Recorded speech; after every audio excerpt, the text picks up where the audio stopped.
Good morning મિત્રો, સ્વાગત છે તમારું એક નવા વ્લોગમાં। આજે અમારી દક્ષિણ ભારત પ્રવાસનો 6થો દિવસ થયો છે અને અમે છીએ અત્યારે તિરુપતિ બાલાજી। આજે અત્યારે અમારે દર્શન કરવા માટે જવાનું છે, જે રેડી થઈ ગયા છે બધા તમે જોઈ શકો છો। મંદિરે દર્શન કરવા જવા માટેનો સમય અમને મળે છે સાંજે મતલબ રાત્રે 7 વાગ્યાનો અને અહીંયાથી નીકળવાનું છે અમારે હમણાં બપોરે જમીન બીજા કોઈ મંદિરો જે હોય અહીંયા ત્યાં દર્શન કરવા માટે સાઈડ સીન છે, ત્યાં દર્શન કરવા માટે 12 વાગે અહીંયાથી જમીન પછી નીકળવાનું છે। તો 12 વાગ્યાથી અમે અહીંયાથી બીજા બધા મંદિરો દર્શન કરીશું, બીજા બધા ફરીશું અને ત્યાંથી ડાયરેક્ટ અમે 7 વાગે તિરુપતિ બાલાજી મંદિરે દર્શન કરવા માટે જઈશું। શું કહેવું હવે અમારા એની ભાષામાં જબરા લોચા થાય મિત્રો, કહેવામાં જેવું હોય ને, કેમ કે અહીંયાથી અમને એક ચિઠ્ઠી મળી, શું લખીએ તો ખબર નહીં, પણ એ ચિઠ્ઠી કઈ બાતથી વાંચવું મતલબ એમને કઈ બાતથી હવરું એ જ ખબર નહીં પડતી। જો તમને બતાવું હું આ કરિયાણાની ચિઠ્ઠી હવે પ્રશ્ન એ છે આ હવરું હો આ હવરું હો એટલે લોચા જ છે, કારણ કે અમે હવરું કઈ ખબર નહીં પડતી। ઓમ છે તો ઓમ છે અને કરિયાણાની ચિઠ્ઠી ચાલે લગભગ એવું લાગે તેલ ખોડી ખબર પડતી હોય તો 2 શબ્દ કહેજો। પહેલાં અમને જે કરિયાણાવાળી પેલી ચિઠ્ઠી કંઈક મળી હતી, કેતન કરિયાણું કરતો તો અમારા જોડે જે રસોઈઓ જે અમારા જોડે ને તો એને ચિઠ્ઠી આપીએ અને મોકલીએ કરિયાણું લેવા। એ આજનું સાંજનું મેનુ છે, અરે મેનુ છે ભાઈને આપીએ છીએ, લઈ આવશે તમે લઈ આવજો બરોબર। તેજાભાઈ રાત્રે આપણે આ જમણવારમાં બનાવવાનું છે બરોબર, શું શું એ તમારે જોવાનું અમારે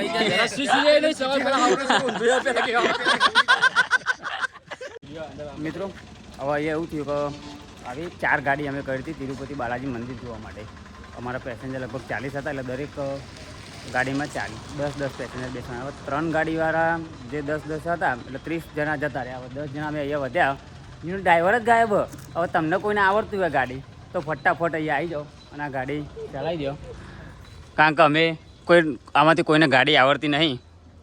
તો બધા આ કેતાને 1-2 ટ્રાય કર્યો પણ ગાડી ચાલુ જ ના થઈને અહીંયા બધા જોર સીન થવા મળ્યા ભાષાને લઈને। અત્યારે અમે પાણીની બોટલ લેવા માટે ગયા હતા, તો 20 રૂપિયાવાળી પાણીની બોટલ લીધી અને 50ની નોટ આપી અને જોડે એક બીજું ગ્રાહક પેલા ભાઈને આવી ગયું છે તો એને 10ની નોટ આપી। પેલો ભાઈ તો કંઈક લઈને જતો રહ્યો, પણ પછી પેલો ભાઈ દુકાનવાળો એવું કંઈક કહેવા માગતો હતો તો તમે બીજા પૈસા આપો। હવે એ અમારે પૈસા 50 નોટ આપી હતી, એ ભૂલી ગયો અને એનો એની જ ભાષામાં બોલતો હતો, એટલે કેતન જોડે કોઈક માથાકૂટ કરતો હતો। હવે પૂછી લઈએ કેતનને કે શું જફા હતી। કેતન શું હતું પેલો બીજા પૈસા 50 નોટ આપે પછી બીજા પૈસા ના માગતો હતો? મને તો માથાકૂટ એવી લાગી હતી કે મારા 50 તો જ્યાં બીજા વિચારવા પડશે મૂકો તો બોલાવ્યો તો ને।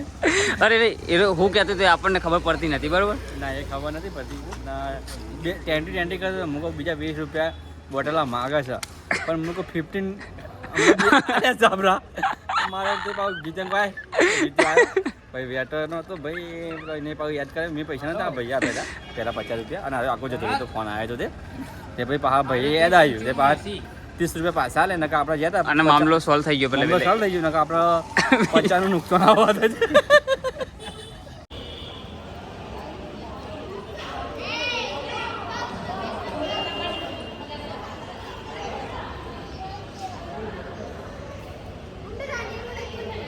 અહીંયા આંધ્રપ્રદેશની અંદર જ્યારના અમે આવ્યા છીએ ને ત્યાંની નીચે આવી ડિઝાઇન બનાવેલી બહુ જ જોવા મળે છે।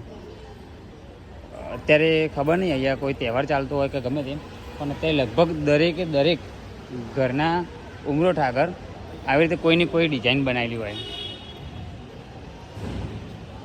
હવે એની માહિતી લેવાની તો ઈચ્છા કે શું તહેવાર છે કે શું, પણ એરાય બોલે તેલુગુમાં। શ્રી કપિલેશ્વર મહાદેવનું અહીંયા મંદિર આવેલું છે, ત્યાં સરસ મજાની બહાર અહીંયા બધી વસ્તુ બી મળે છે, ત્યાં આપણે દર્શન કરવા માટે એન્ટર થયા છીએ, જઈએ છીએ।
આ છે તિરુપતિનું ઇસ્કોન મંદિર, જેટલું ગજબનું દેખાઈ રહ્યું છે.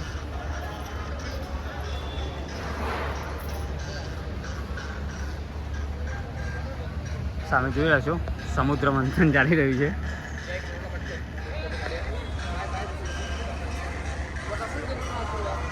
હા હા હા, ભગવદ્ ગીતા મારી ફેવરેટ બુક.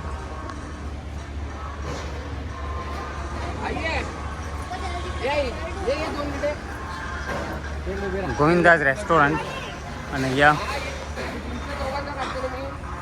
આ મંદિર છે. તો ખબર નહીં ફોન અંદર તો લઈ જવા દેશે કે નહીં. ટ્રાય કરીએ, એમની પાછા ના પાડશે તો પછી આપણે મૂકી દઈશું.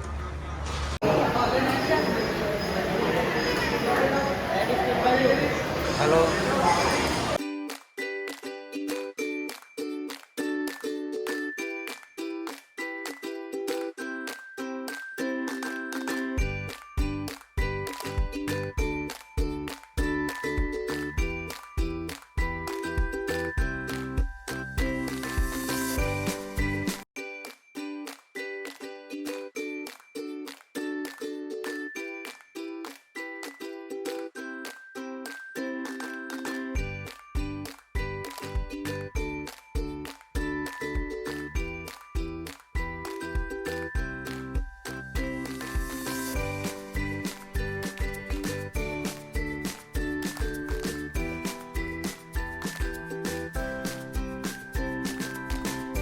તિરુપતિમાં જે ઇસ્કોન મંદિરમાં આવ્યા હતા ત્યાં નીચે ગજબનો વ્યૂ બનાવેલો છે અહીંયા, જે તમે જોઈ શકો છો.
જોઈ શકો છો કૃષ્ણ ટચલી આંગળી પર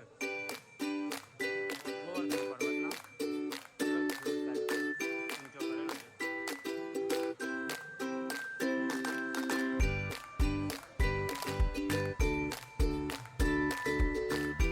નરસિંહ ભગવાન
બોલો કેતન શું કહેવું? કારણ કે આપણે કોઈ કહેવાય તો નહીં, કારણ કે અહીંયાની સુવિધા બધી અલગ અલગ છે, આપણે વિચારીએ પ્રમાણે થતું નહીં. અહીંયા અંદર જતું હોય તો મારે ચેકિંગ કરવી પડે, પછી બધી જગ્યાએ ચેકિંગ બહુ થાય છે.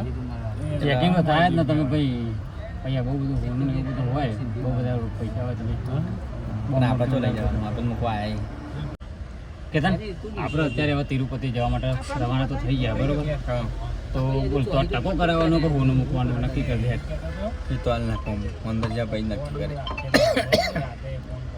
ઉધરાઈ આવી હતી તને તો એક કામ કર, આપણું પછી નક્કી કરે. પેલા આપણા આયોજક જે રહ્યા રંજીત બાપા, એમને આપણે પૂછી લઈએ પેલા પહેલા ટકો કરાવવા માટે તૈયાર હતા પછી હોનું આપણને મને તો એવું છે ને કે રંજીત બાપા બધા રાહીન જોઈને જ બેસી ગયા. એટલે લગભગ તો અંદર નહીં આવો. હા તો પેલા પૂછી તો લઈએ, કારણ કે આયોજક છે એટલે ખબર પૈસા તો વધ્યા છે એટલે એમાંથી હોનું કદાચ ચલાવે એટલે પણ એમાં જેવું છે બાપા હું અહીંયા તમારે ટકો કરાવવાનો કે હોનું મૂકવાનું?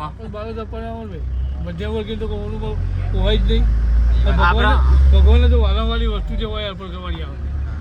વાલાવાળા આપણા બાળ છે, બીજું હોનું છે, એટલે હોનું તો આપણા પર હોય નહીં. જે બાળ છે આપણે આપી દઈએ ભગવાનને. 2-4 મહિના પછી પાછા આવી જાય. આવી દઈએ તો અને હોનું નહીં, હોનું મૂકશે ને બાપા તો મહિના પછી પાછું આવે ડબલ થઈને. એ તો ભગવાન જોડે પણ બાળ તો હાલે જ ભગવાન પાછા. એવું હોય ને. અને મિત્રો બાપા એવું કહે કે મતલબ બાળ તો પાછા છે અને નહીં આપો તો વાંધો નહીં આવે, કારણ કે હવે બા જે રહ્યો હવે છે જવાના તો નહીં. એટલે એમને કોઈ ચિંતા જેવું હોય નહીં બરોબર. કેતનને ચિંતા હોય બાળની તો, કારણ કે જો ટકો કરાયો તો મહિના 2 મહિના સુધી એનું તો મોત છે, મોહ હંગાત ફરે તો બોલ કે શું કરવું તારા? હોનું હવે અને એક બીજી વાત હવે મસ્ત નવી લાયા પાછા. આ હોમાં બેઠા ને એક બતાવું, એમનું નામ જ બોરા કાકા. હવે બોરું કરાવશે તો કેવું સેટ થશે? બોરા કાકા તમે બોરું નહીં કરાવો તોય તમે બોરા જ રહેશો, કારણ કે તમારું નામ બોરો. બોલો બોરું કરાવશો કે ભાઈ એવું કરજો? નહીં કરાવવાનું. નહીં કરાવો તોય તમે અમે તમને બોરો ડાયરેક્ટ તો નહીં કહીએ પણ બોરા કાકા કહીશું. કરાવશે તો બોલ કાકા કે અને ટકો કરાવશો તો બોરા કાકા કહીશું. કરાવી દો ને. મારા નહીં કરાવો. તો મિત્રો જો જોરદાર કોમેડી બધી થઈ રહી છે, કારણ કે નોમ પ્રમાણે ગુમ ના કોમ નહીં જતું.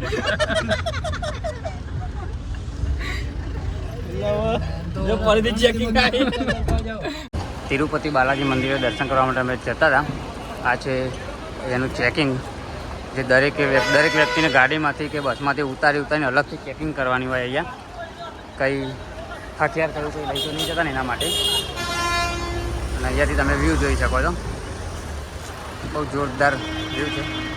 આ આવી ગઈ અમારી ગાડી. તો ચલો મિત્રો જઈ જઈએ. તિરુપતિ બાલાજી પહોંચી ગયા છીએ અમે. હવે અત્યારે જઈ રહ્યા છીએ ટકો કરાવવા માટે. તો મારે તો ટકો કરાવવા નહીં, મારે ટબુરીની બાધા એટલે, પણ બાપા ટકો કરાવવા માટે નંબર પહેલાં અમનો છે. વર્ષો પહેલાંની એક તમન્ના હતી તો તિરુપતિના દર્શન કરવા ભગવાન લઈ જાય તો સારું. તો આજે અમારી ઈચ્છા પૂરી થઈ જાય લ્યો. અને ટકો કરાવવાનો જ છે. મારે મારી વાઈફે જે એને મળ્યું એને સોનું દાનમાં આપ્યું છે, એનું સોનું મૂકવાનું છે. અને મારે તો ટકો જ કરાવવાનો છે. તો જોઈ લો મિત્રો, બાપા એવું કહેવા માગે છે કે એમને ટકોય કરાવવાનો છે અને હોનું મૂકવાનું છે. આમને પણ ટકો તો કરાવવાનો હતો. તો તમારું કેવું ટકો કરાવો બધે? બોલતા આવડતું નહીં આવડતી એવું?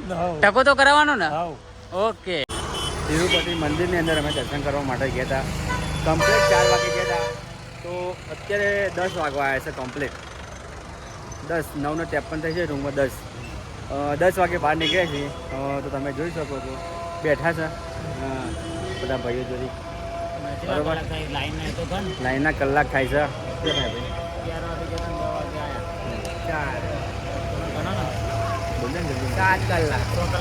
6 કલાક જેવું લાઈનમાં ઊભા રહે તારે દર્શન કરવાનો નંબર આવ્યો છે બરોબર. ખાધા પીધા વગર અને પાછળ 3 કલાક સુધી કાઢ્યા ને પાણી નહીં પીધું, પણ બધું ત્યાં કરે, ચિંતા જેવું કોઈ છે નહીં. કેમ આવી જાય પાછા હજુ 15 દાડા કાઢવાના છે બરાબર. બને રહે બસ. રાતથી અત્યારે વાગ્યા છે 12 વાગ્યા છે. હજી તિરુપતિ મંદિરની અંદર દર્શન કરવા માટે ગયા હતા. તો હજી ટોટલી સમય ત્યાં જ જોઈશે તેના કારણે કે અંદર ફોન એલાઉડ નહોતો. તો આજે ફોન એલાઉડ ન હોવાના કારણે આપણો વિડીયો બનાવી શક્યા નથી. તો એના કારણે ઘણા બધા વિડીયો નહીં આવી શક્યા. અને જે બી સર તમને મૂક્યા છે અને કારણ કે અત્યારે બહાર આવીને વિડીયો બનાવું છું તમને બધા સૂઈ ગયા પણ ડિસ્ટર્બ કોઈને કરવા નહીં એટલે ખાલી તમને ઇન્ફોર્મેશન આપી દઉં છું.